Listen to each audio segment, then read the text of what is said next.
muy buenas tardes a todos, espero se encuentren muy bien. El día de hoy, exactamente como lo decía el doctor Mario, vamos a hablar de todos estos conceptos técnicos que muchas veces olvidamos a qué se refieren porque ya los hacemos o los damos por hecho y los empleamos de manera... este, sí, estamos hablando de audiología. Creo que se apagó mi cámara, no. Cuando hablamos de audiología, necesariamente tenemos que hablar de los famosos decibeles. Para aquellos que se han dado a la tarea de buscar qué es un decibel, seguro encontraron dos cosas, que la definición es bastante confusa y que los hay de muchos tipos, que los hay de todos lados, en ingeniería, en comunicación, en física. Tanto así que nosotros tenemos los decibeles, por ejemplo, por mencionarlos, el decibel HL, que son el decibel de nivel de audición, que lo encontramos en la gráfica de audiometría, en las fichas técnicas de nuestros equipos de nuestros auxiliares auditivos, perdón, que por ejemplo encontramos los decibeles SPL y los decibeles así solitos. Nuevamente encontramos los decibeles en los equipos de electromedicina, como decibeles HL en el audiograma, los decibeles SPL en la comunicación con el paciente y unos no tan conocidos que son los DBU, que son decibeles eléctricos y los vemos en la parte de comunicación también con el paciente y en la logoaudiometría. Entonces estamos rodeados todo el tiempo de decibeles y los tenemos que manejar perfectamente. Para ello y de manera práctica yo los dividí en dos tipos, los que tienen apellido y los que no tienen apellido. Tenemos DB con apellido y DB sin apellido. Los decibeles con apellido van a ser o nacieron porque se necesita explicar la relación que existe entre una salida y una entrada. ¿Qué tantas veces la salida es mayor que la entrada? Recordemos que los auxiliares auditivos al final del día son amplificadores. Un amplificador se encarga de que la señal que le entra a su entrada la va a amplificar, la va a hacer más grande y a su salida va a ser tantas veces más grande que la entrada. Esto lo tenemos como lo vemos aquí y de manera sencilla podemos definirlo como ganancia. La ganancia va a ser la salida entre la entrada. ¿Qué tantas veces la salida cabe en la entrada? La ganancia es esta ecuación que vemos aquí sencilla, se refiere a una ganancia bruta. Realmente la ganancia no se podría expresar así y mucho menos podríamos hablar de decibeles si no tenemos esta otra fórmula. ¿Y por qué? Vamos a ver acá, en esta pequeña gráfica. A la entrada tenemos 50 decibeles. A la entrada del auxiliar auditivo, aquí se inyectan 50 decibeles de ruido, de música, de lo que quieran. Y a su salida para el paciente, él va a escuchar 90 decibeles. A la entrada tenemos 60 decibeles y a la salida tenemos 100 decibeles. ¿Aquí qué está pasando? Yo sé que son valores muy altos, no se fijen en eso, es para fines prácticos, para explicarlo. Pero, ¿qué vemos aquí? Que de 50 a 90 hay 40 decibeles, de 60 a 100 decibeles hay 40 decibeles. Hasta aquí el comportamiento es lineal, todo va proporcional. Pero ¿qué pasa cuando subimos más el nivel? Aquí ya se empieza a hacer menor el crecimiento. Si vemos qué distancia hay de aquí a acá, es mucho mayor que la que hay de aquí a acá. No es proporcional, no es coherente, pero sí para una función logarítmica. Es por ello que los decibeles siempre van acompañados de un logaritmo que matemáticamente describe su comportamiento.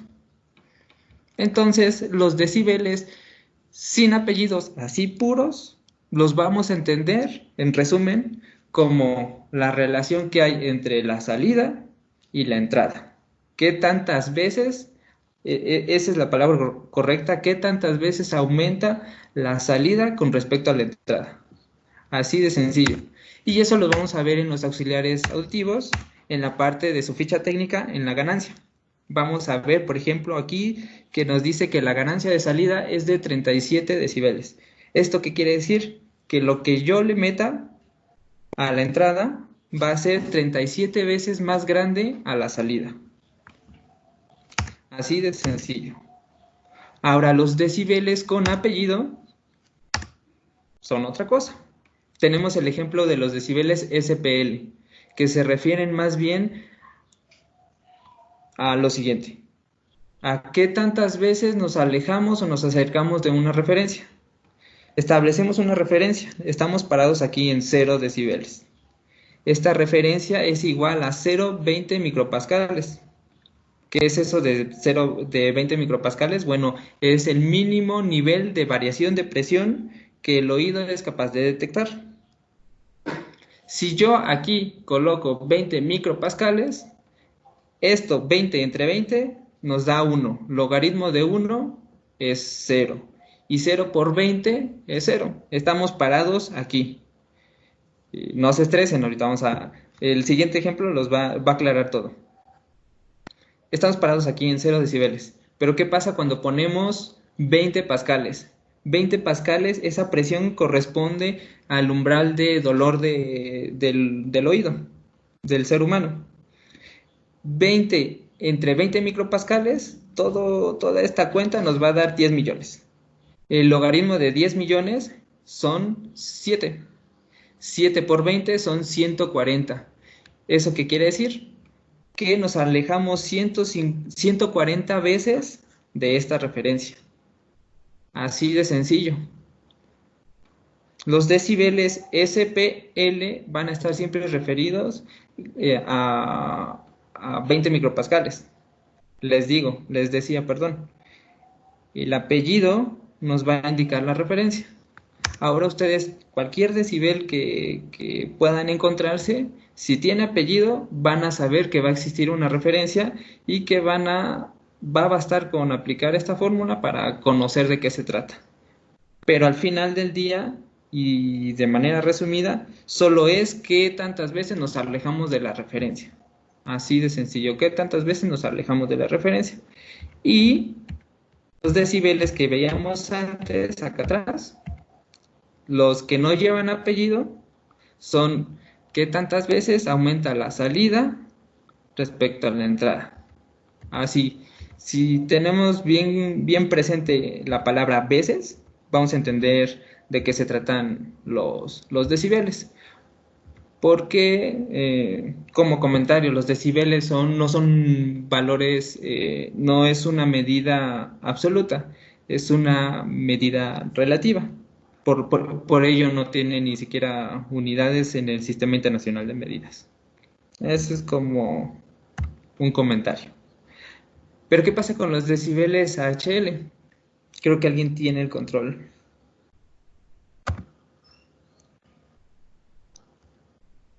No, sí puedes mover. Ah, ¿sí?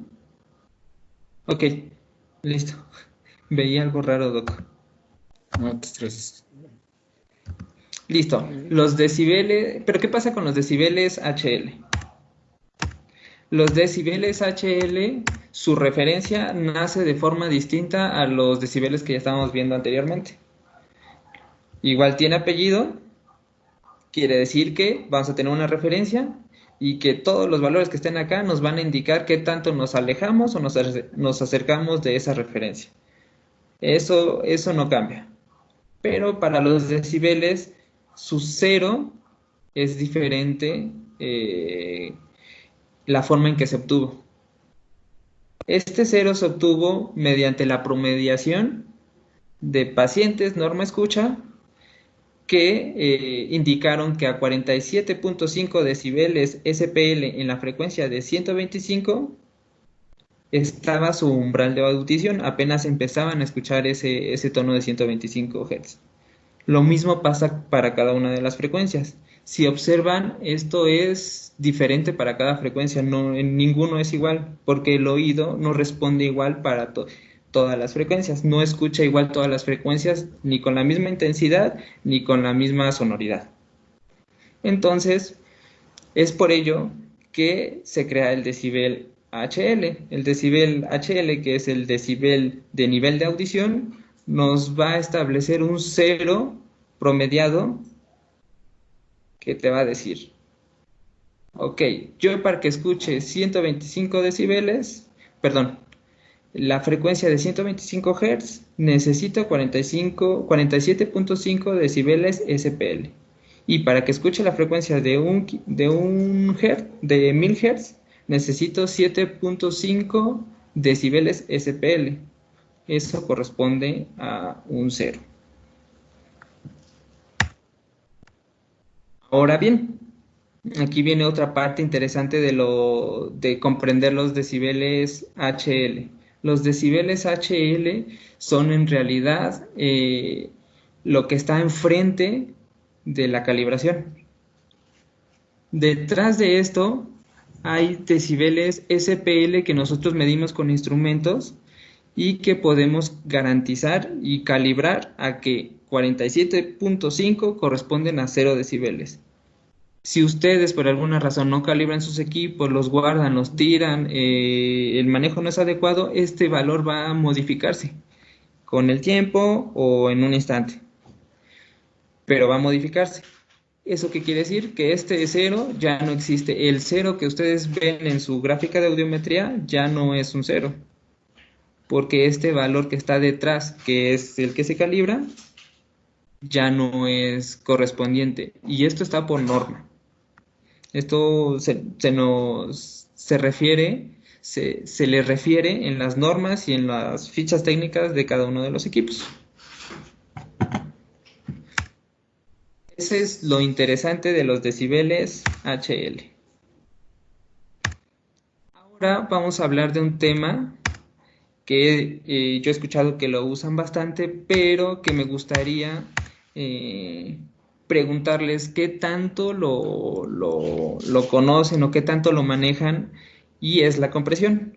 Saben que sus auxiliares auditivos tienen este parámetro que ustedes lo pueden modificar a su gusto y que varios conocen de qué se trata, pero me gustaría que me contaran qué es lo que saben de los compresores. Si quieres, en lo que algún valiente nos pone ahí su opinión, continuamos y ahorita yo te aviso cuando ya haya algún comentario por ahí, ¿vale? Hecho. Sí. ¿Se sigue viendo mi presentación, Doc? No.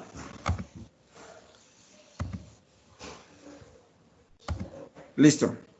Listo. Un compresor, ¿qué va a hacer? Va a ser, como lo vemos aquí en la imagen, un volumen automático. Un volumen que va a trabajar o va a funcionar en función de estos tres parámetros, que es el umbral de compresión, relación de compresión y tiempo de ataque. ¿Qué va a ser el umbral de compresión? Bueno, va a ser que nosotros establecemos, déjenme mostrarles el puntero. Nosotros vamos a establecer un valor, un umbral de compresión, que a partir de ese valor, este compresor va a empezar a actuar. Lo establezco aquí. Si el volumen que llega a la entrada supera ese valor, este compresor se va a activar. Pero, ¿qué tanto va a bajar el volumen? Es donde entra la relación de compresión. La relación de compresión nos va a decir que a partir del umbral de compresión de este valor que estableciste aquí, tú vas a decir, bájame hasta aquí, bájalo de aquí hasta acá o bájalo todo. Esa es la relación de compresión. Y el tiempo de ataque va a decir qué tan rápido quieres que gire la perilla. Eso es un compresor. Para ello, para entender más cómo funciona un compresor, porque entiendo que es muy difícil que tú estés con el auxiliar auditivo y lo estés queriendo escuchar esa compresión, preparé un ejemplo que se me hace muy bueno y que ahora les voy a mostrar para que escuchen cómo actúa un compresor. En lo que Adrián pone su diapositiva, todos hemos escuchado el tema de la compresión en nuestros auxiliares auditivos y es un tema importante porque de eso va a depender el confort que tenga el paciente en ciertos ambientes. Entonces, Adrián, digo, adelantándome a los comentarios finales que van a hacer, creo que le diste en el clavo en la forma de cómo explicarlo, porque yo francamente nunca lo había entendido tan bien como ahorita que lo dijiste. Entonces, bueno, te dejo, pero ojo, porque el tema de la compresión siempre va a ser un diferenciador importante entre el tipo de tecnología que le pongas. Nosotros siempre decimos, tenemos por ahí los equipos de tecnología alta que tienen mejores compresores, por así decirlo, pero a veces cuesta trabajo que nos entiendan un poco por qué vale la pena seleccionar en un paciente tal vez que tiene una pérdida neurosensorial equipos con un compresor más sofisticado que con otros. Pero bueno, te dejo, Adrián, otra vez. Muchísimas gracias, Doc. Lo tengo que volver a compartir porque si no, no van a escuchar nada. Aquí estamos. Listo. Ok, primero voy a reproducir una pista sin compresión. Les sugiero que suban un poquito el sonido para que se capte mejor cómo funciona el compresor, ¿vale? Entonces voy a reproducirlo. Por favor, díganme si lo escuchan. Sí, se escucha.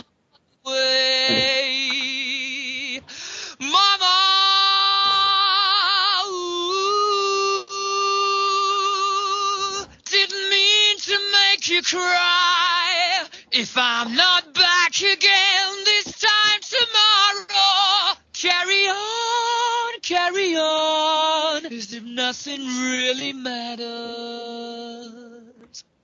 Ok, esta pista está sin compresión, se escucha cómo grita. Si lo pasamos a los auxiliares auditivos, cuando es un sonido fuerte y va directo sin compresión, la amplificación es mucha y lastima. Entonces, ahora voy a prender el compresor y vamos a escucharlo. But now I've gone and thrown it all away. Mama,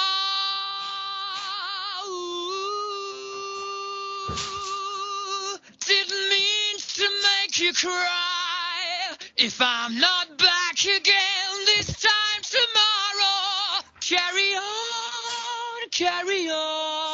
as if nothing really matters. Listo, ahí está el compresor prendido. Si notaron, es un volumen automático, o sea, cada que va a gritar nos baja el volumen.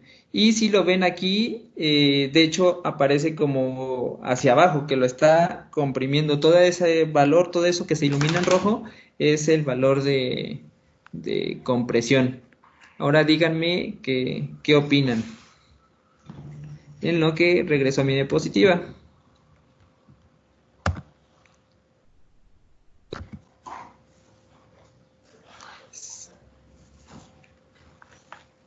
¿Se entendió la compresión? Si alguien quiere que lo reproduzca nuevamente o algo, por favor díganme. Pues creo que ahí queda muy claro qué es la compresión. Eso es lo que pasa dentro de sus auxiliares auditivos. Si tienen esos parámetros, ustedes pueden modificar esos parámetros que ya les dije, o los auxiliares ya traen preset que reconocen el ambiente acústico y seleccionan el mejor compresor para ese ambiente. Todo en vías de mejorar la calidad de la conversación. Perfecto, Adri. Vamos a continuar. Nos dice Mónica que sí se nota y pues sí es como muy, muy claro, ¿no? O sea, cómo va bajando el volumen y cómo evita que te dé el golpe de sonido tan fuerte. Si me permites, Adrián, hacer ¿Sí? un comentario, porque la doctora Catalina está conectada acá con nosotros y alguna vez nos pasó y es una historia que hemos contado muchas veces acerca de un paciente que tenía pérdida profunda.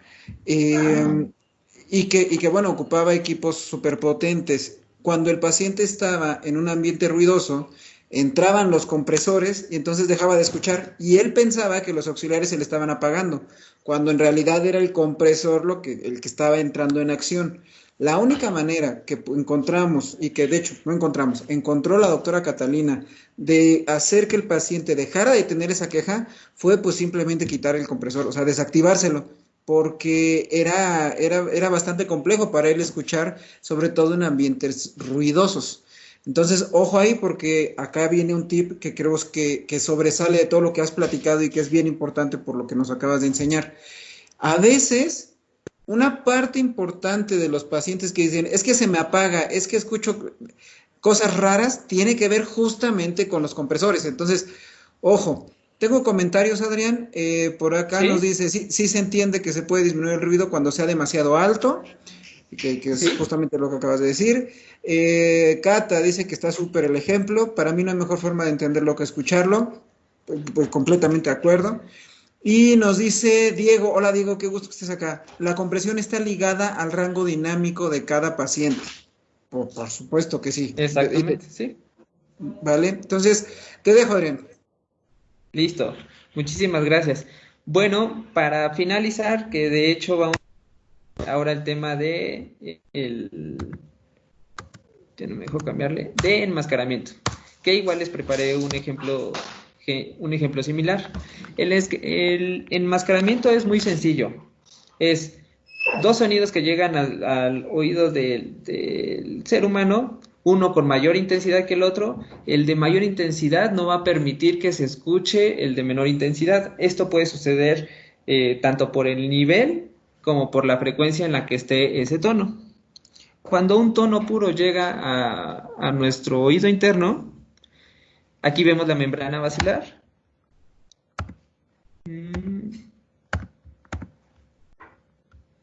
Vemos la membrana basilar. El tono puro va a excitar una zona de esta membrana basilar.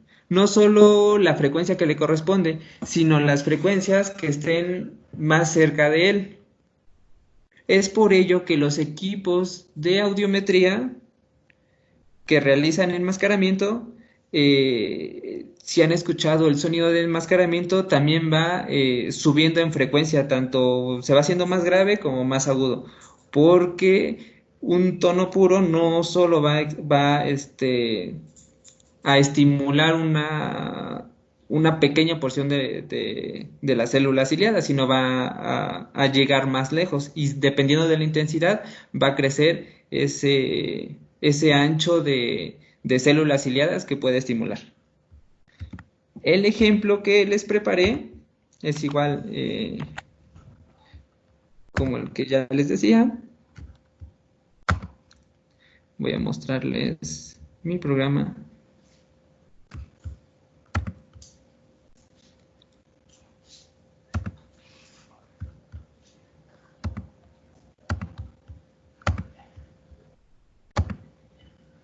Y aquí tengo tres tonos.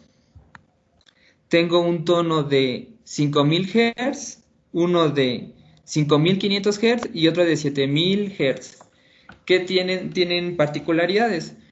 El de 5000 Hz es más grande, tiene mayor volumen que los otros dos.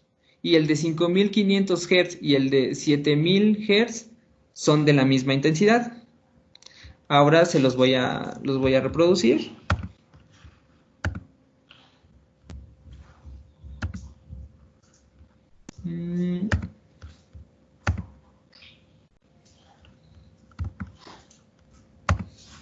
Listo. Voy a reproducir los tonos. Aquí ya por favor bájenle porque si no sí va a ser un poco, va a lastimar. Entonces me espero tantito. Y voy a reproducir los tonos, primero para escucharlos de manera independiente y luego ejemplificar cómo es que tonos cercanos en frecuencia son enmascarados y tonos distantes en frecuencia no son enmascarados. Ese es el tono de 5000 Hz, este es el de 5500 y este es el de 7000 Hz. Ahora yo voy a acercar este tono de 5500 Hz y va a ser muy difícil que escuchemos cuando entra. ¿Por qué? Porque está siendo enmascarado por este de mayor amplitud, tanto en decibeles como de frecuencia similar a este. Pero ahora vamos a poner un tono que tiene la misma amplitud que que el que se está iluminando. Estos dos tienen la misma amplitud, la misma intensidad, mismo volumen, pero este está más lejos en frecuencia. Y este sí lo vamos a poder distinguir. Entonces, lo que aquí escuchan cuando entra, lo que aquí quiero explicar es que la membrana basilar va a responder, no, sí, se puede enmascarar voy a mostrarles aquí.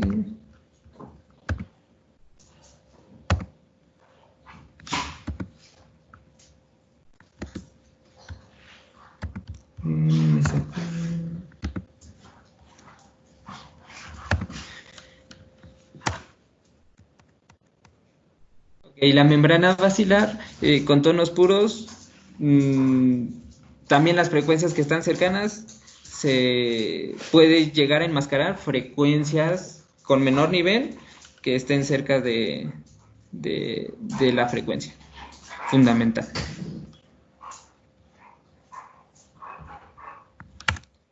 Y hasta aquí sería todo de mi parte, no sé si tengan alguna duda.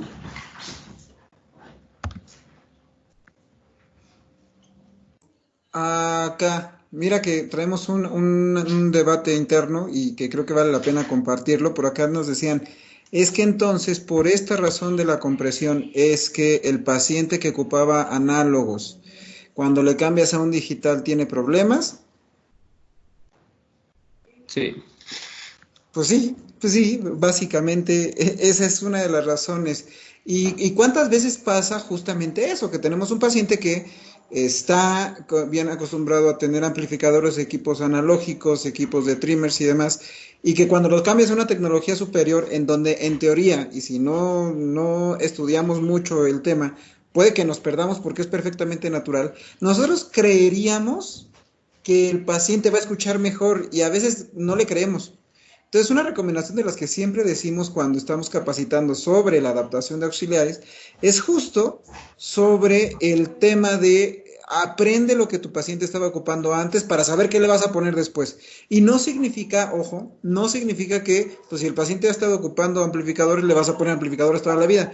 No, hay pautas de fórmulas justamente de compresión que ojalá, Adrián, con ese super ejemplo que nos hiciste, tengamos alguna videoconferencia contigo hablando de las diferentes fórmulas de compresión. Creo que estaría muy interesante platicarlo. Y hay pautas para saber qué es lo que puedes hacer por ahí. Nos dice José Luis Anabalón, hola, honorosazo que estés por acá, José, que justo por eso debemos considerarlo cuando realizamos la audiometría de campo libre. Y pues es totalmente cierto. ¿Cómo estás, José? Qué bueno, me da muchísimo gusto. Y pues nada, miren, el tema es tratar de entender a profundidad a lo que nos dedicamos. Y creo que ese es el objetivo de tanta videoconferencia y tanto mensaje y tanta cosa que estamos haciendo. Que ustedes entiendan un poco más estos términos que manejamos día con día y que a veces el tema de los decibeles, por ejemplo, se vuelve algo muy relevante cuando estás haciendo diagnóstico, porque algunas pruebas son HL, algunas son SPL y entonces es una confusión ahí compleja y demás. Entonces, voy a dejar unos segundos por si tienen alguna duda, algún comentario, algo que quieran saber. Que nos alce la mano si alguien quiere saber algo al respecto.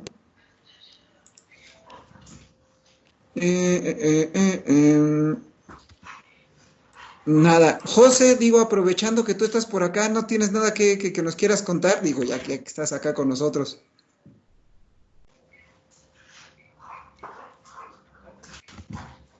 Ahí creo que no te escuchamos.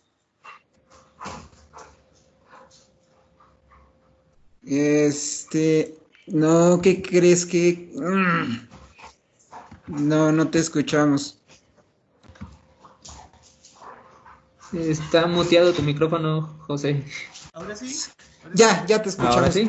Déjame presentarte como te lo mereces, José, porque de verdad, bueno, Yo creo que todo el mundo te conoce, pero de todos modos yo aprovecho. José Luis Arnabalón es una de las personas que más queremos en esta empresa. Es una persona con la que siempre vas a aprender algo y que es de verdad una eminencia en todo lo que tiene que ver con electrofisiología y con pruebas de este tipo. Entonces, pues no sé, José, ¿qué nos puedas compartir o qué es lo que opinas al respecto de lo que vimos hoy? Ay, ya no te escuchábamos otra vez.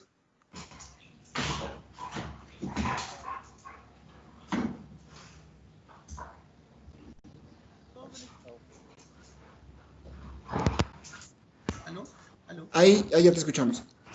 Bueno, primero que todo, saludarlos a la distancia, un abrazo fraterno, espero que estén muy bien. Ya disculpen que ande disfrazado, que estoy trabajando, que ustedes no crean. Ya tengo la suerte en estos momentos de ser uno de los que puede trabajar.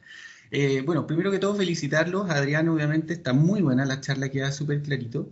Ya, obviamente son cosas que uno debería, Gracias. y tal como tú lo dijiste, estimado Mario, debería comprenderlas y entenderlas, porque muchas veces, ponte, cuando pasamos de trabajar del audífono, o perdón, de la audiometría basal, pasamos a trabajar a los audífonos, se nos confunde y se nos da vuelta a todo el mundo, ¿ya?